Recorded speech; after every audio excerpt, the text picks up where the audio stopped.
It was just past midnight when Mark, a taxi driver in downtown Chicago, pulled over to the curb near an empty street. The city was quiet, the kind of quiet that feels heavy, like it's hiding something. As he leaned back in his seat, ready to call it a night, a figure stepped out from the shadows. The passenger was a young woman, maybe in her late 20s. She wore a pale blue coat, slightly old-fashioned, and carried no bag or phone. Her dark hair framed a face that looked calm, almost too calm for that hour. She opened the door and slid into the back seat without a word. Mark glanced at the rearview mirror. "Good evening," he said, forcing a friendly smile. "Where to?" The woman's voice was soft, almost like a whisper. "Take me to Lakeview Cemetery," she said. Mark hesitated. The cemetery was a good 20 minutes away, and it wasn't exactly a place people went to at 1 in the morning.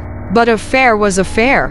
"You got it," he replied, starting the engine. The ride was strangely quiet. No sound except the soft hum of the tires on the wet pavement. Mark tried small talk. "Cold night, huh? You coming from a party or something?" The woman didn't answer. Her eyes were fixed on the dark streets passing by, like she was watching something only she could see. As they approached the cemetery, the air inside the cab grew colder. Mark felt a chill run through his spine even though the heater was on. Finally, they reached the entrance. The tall iron gate stood open, swaying slightly in the wind. Mark stopped the car and turned to tell her the fare.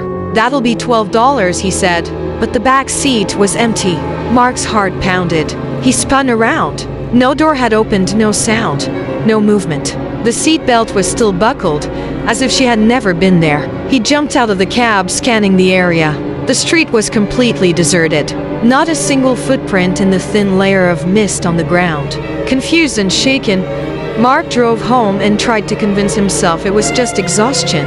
But when he checked his rearview mirror one last time, something made his stomach drop. There, faintly reflected in the glass, was a pale blue coat and a pair of eyes staring back at him. The next morning, Mark couldn't shake the encounter. He returned to the cemetery in daylight, hoping for some logical explanation. Near the gates, he met an elderly groundskeeper. Mark hesitated before asking, "Did you see a young woman here last night? Pale blue coat, dark hair?" The groundskeeper's face went pale. "That sounds like Emily Carter," he said slowly. "She died in a car accident exactly 10 years ago today. People say she still hails a ride every year, but she never leaves." Mark felt the blood drain from his face. The taxi ride, the empty seat, the reflection in the mirror, none of it could be explained. To this day, he swears he still catches a glimpse of Emily in his rearview mirror whenever he drives past Lakeview Cemetery. And if you ever take a cab,